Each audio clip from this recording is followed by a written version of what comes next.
Jubilee hills ఎన్నికలకు సంబంధించి కనుక చూస్తే ఆ ఉప ఎన్నికకి పవన్ కళ్యాణ్ని మీరు తీసుకొస్తున్నారు. ఎందుకంటే ఎన్డీఏలో భాగస్వామి భాగస్వామ్యం. TDP, Janasena party.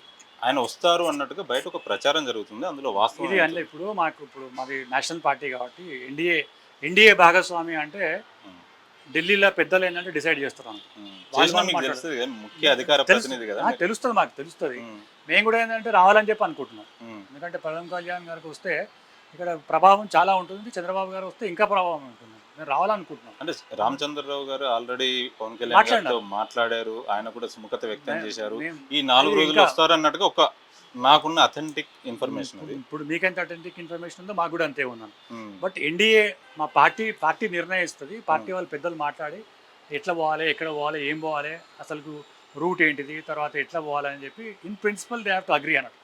వాళ్ళిద్దరు డిస్కస్ చేసిన తర్వాత మాకు కంప్లీట్గా మమ్మల్నే అడుగుతారు. హ్మ్. ఇప్పుడు రామచంద్రరావు గారిని అడుగుతారు, రూట్ మ్యాప్ పెట్టమంటారు. ముఖ్య అధికారికి ఏంటంటే మీడియా కవరేజ్ ఇవ్వమని చెప్పి మమ్మల్ని అడుగుతున్నాం. హ్మ్. సో రాగానే ఫస్ట్ మీకే చెప్తాం.